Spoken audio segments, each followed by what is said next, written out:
Hello friends, welcome again to my channel special wings. अब जो है हम यूनिट 1.1 साइंस के बारे में पढ़ेंगे। डेफिनेशन, साइंस एंड मैथमेटिक्स की डेफिनेशन, एम्स और ऑब्जेक्टिव्स क्या हैं। So definition of science. देखिए, कोई भी चीज हम स्टडी कर रहे हैं, ठीक है, हम बाहर कुछ स्टडी कर रहे हैं, घर में बैठ के कर रहे हैं, क्लासरूम में बैठ के कर रहे हैं। सो हम कुछ भी पढ़ सकते हैं, कभी भी पढ़ सकते हैं। लेकिन अगर कोई हम स्टडी कर रहे हैं किसी के बारे में, हम जो है पूरी उसके बारे में रिसर्च कर रहे हैं, कुछ जानकारी हासिल कर रहे हैं, लेकिन एक सिस्टमैटिक तरीके से कर रहे हैं, सिस्टमैटिक तरीके से कर रहे हैं। यानी कि उसके बारे में जो है हम प्रॉपर फैक्ट्स ढूंढ रहे हैं, ठीक है। उसके बारे में प्रॉपर हम प्रिंसिपल्स, लॉज है, उसके बारे में सारी इंफॉर्मेशन निकाल रहे हैं। क्या लॉ लग रहा है वहां पे, कौन सा रूल लग रहा है वहां पे, क्या चीज इम्प्लीमेंट की गई है, क्या चीज अप्लाई किया गया है। सो उस बारे में जो है सिस्टमैटिक स्टडी करना।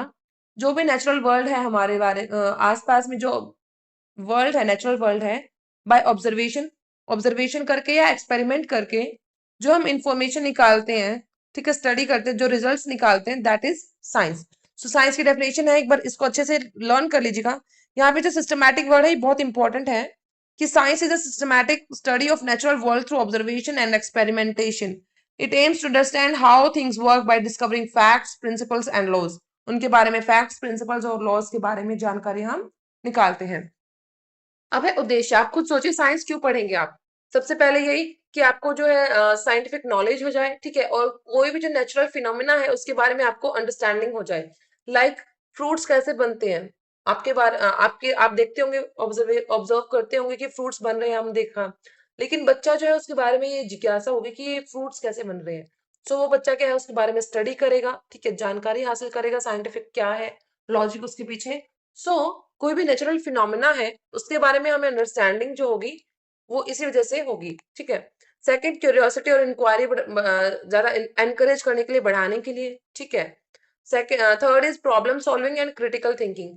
हमारी प्रॉब्लम सॉल्विंग, कोई भी प्रॉब्लम होगी, ठीक है, अगर हम देखते हैं कि गाड़ी ने ब्रेक तो लगाए थे, सॉरी, ब्रेक तो हमने अप्लाई किए थे, लेकिन गाड़ी जो है इतनी आगे जाके क्यों रुकती है।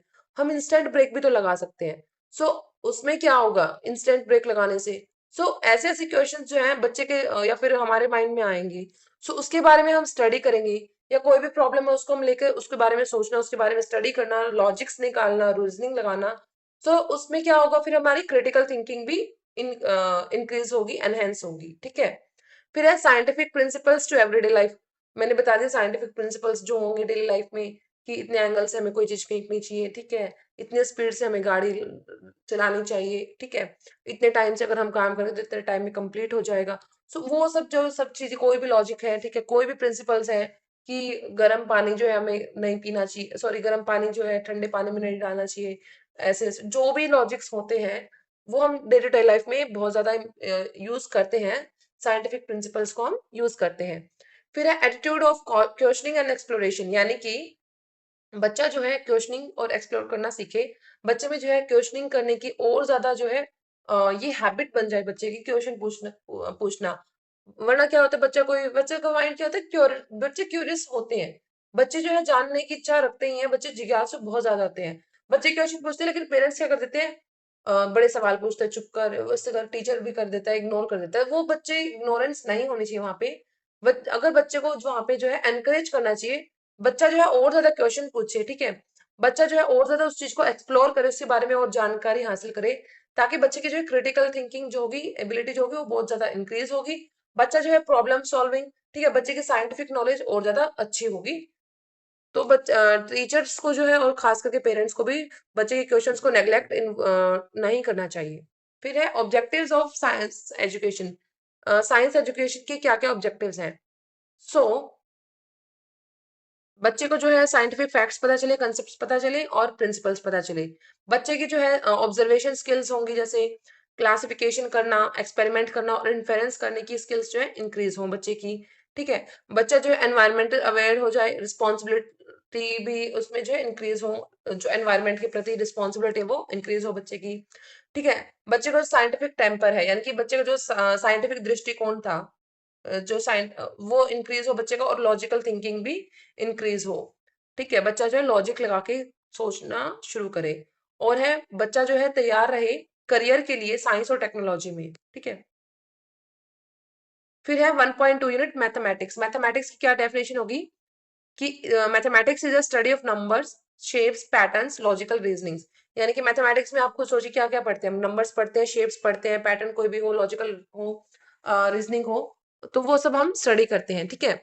ये क्या है, एक तरह से टूल है जिसमें हम क्या है अंडरस्टैंड करना और सॉल्व करना सीखते हैं, जो डे टू डे लाइफ है हमारी वो, साइंटिफिक जो चीजें हैं वो, टेक्नोलॉजी में जो है वो, और भी बहुत से ऐसे फील्ड है जहाँ पे जो है मैथमेटिक्स यूज किया जाता है। एम्स क्या है मैथमेटिक्स के, बच्चे में न्यूमेरिकल और लॉजिकल थिंकिंग इंक्रीज करना, इंप्रूव करना, बच्चे में प्रॉब्लम सॉल्विंग और रीजनिंग जो एबिलिटीज हैं बच्चे की वो इंप्रूव करना, बच्चे में जो है मैथमेटिक्स जो कंसेप्ट होंगे, और रिलेशनशिप, यानी रिलेशनशिप मतलब कि दूसरे सब्जेक्ट के साथ में जो रिलेशनशिप्स हैं बच्चे के, जो सब्जेक्ट के मैथमेटिक्स के, लाइक मैथ साइंस का हो गया, सबसे ज्यादा तो इनका ही होता है। सो उन सबको यूज करना, ठीक है, उनका कनेक्शन करना, उनको कोरिलेट करना, और एक अंडरस्टैंडिंग बनाना, उनको कनेक्शन लेके आना उनके बीच में, ठीक है। फिर है मैथमेटिक्स जो हम डे टू डे लाइफ में यूज करते हैं, कैसे कर सकते हैं आप खुद सोचिए। लाइक अगर हमें आटा लगाना है तो हम कितना पानी चाहिएगा, ये भी एक मैथमेटिक्स ही है, ठीक है। कितने सब्जी में कितना पानी डालना है, ये भी मैथमेटिक्स है। कितने हम पैसे जो है पैसों का लेन देन करते हैं, वो भी मैथमेटिक्स है। सो मैथमेटिक्स जो है हम डे टू डे लाइफ में बहुत ज्यादा यूज करते हैं, और हम उसको कॉन्शियसली उस चीज को नहीं समझते कि हमने यहाँ पे मैथ्स यूज किया, हम बस यूज कर रहे हैं मैथ्स को। फिर है बच्चों को जो है हायर स्टडीज के लिए, करियर बनाने के लिए दूसरे फील्ड्स में भी, उससे रिलेटेड फील्ड्स जो भी हैं उसमें जो है स्टडी करने के लिए, जो बच्चों को तैयार करना भी एक एम है मैथमेटिक्स का। अब मैथमेटिक्स एजुकेशन का क्या ऑब्जेक्टिव्स हैं। फर्स्ट इज बच्चा जो है मैथमेटिक बेसिक जो मैथमेटिक्स स्किल्स होते हैं, एडिशन, सब्ट्रैक्शन, मल्टीप्लिकेशन सीख जाए बच्चा, ठीक है। बच्चा जो है एक्यूरेसी, स्पीड, क्लैरिटी हो जाए सॉल्व प्रॉब्लम्स के बीच में, बच्चे जो है यानी कि एक्यूरेसी आ जाए बच्चे में एक, ठीक है। एक्यूरेसी कैसे, कोई गलती ना करे, प्लस माइनस में भी, हिसाब किताब में भी, कहीं लेन देन का कुछ भी हो वहां पे गलती ना करे। स्पीड, बच्चा जो है एक तो अगर मैं कुछ क्वेश्चन बोल दूं, मतलब क्वेश्चन का आप ये सोचिए कि एक दुकान के पास जा रहे हैं आप, दुकानदार को आपने 100 रुपए दिए, दुकानदार ने आपको 25 रुपीज वापस दे दिए। अब बच्चा ये नहीं कि फोन निकाल के कैलकुलेट करे, या ये नहीं है कि पेन पेंसिल लेके वहां पे बैठे और फिर पूरा क्वेश्चन सोल्व करे कि 100 - 25, नहीं। बच्चे की जो है कैलकुलेटिव स्पीड्स इंक्रीज करना, और सही होने के लिए एक्यूरेसी, मतलब प्रैक्टिस के साथ में जब वो है एक्यूरेट भी आंसर बताने लग जाएगा। एक्यूरेसी मतलब सही आंसर देना, ठीक है। Clarity, clarity in solving problems, बच्चा जो प्रॉब्लम सॉल्व कर रहा है उसमें क्लैरिटी हो, ठीक है, स्पष्टता हो। फिर है बच्चे में जो है क्रिएटिव और एनालिटिक थिंकिंग बढ़ाना, बच्चे में जो है क्रिएटिव, क्रिएटिव तो वो बच्चा हो ही जाएगा अगर मैथमेटिक्स पढ़ता है तो, ठीक है। लॉजिक्स लगाएगा, डिफरेंट डिफरेंट लॉजिक्स ढूंढ के लाएगा, तो उससे क्या होगा, क्रिटिकल थिंकिंग भी बच्चे की इंक्रीज होगी। एनालिटिक मतलब एनालाइज करना किसी चीज को, मतलब कि विश्लेषण करना, यानी कि उसमें से ये कहते हैं ना बाल की खाल निकालना, तो बच्चा जो है वो चीज थिंकिंग शुरू कर दे, so that is analytic thinking. फिर है understand and interpret data, graphs and measurements, बच्चा जो है डाटा जो होते हैं, ग्राफ्स जो होते हैं और मेजरमेंट्स होते हैं उनके बारे में समझिए बच्चा। बच्चे में जो है कॉन्फिडेंस बूस्ट अप हो, एंजाइटी रिड्यूस हो, जो मैथमेटिक्स के लिए मैक्सिमम जो है स्टूडेंट्स में रहती है कि मैथमेटिक्स मुश्किल है, सो वो बच्चा जो एंग्जियस ना हो मैथमेटिक्स पढ़ते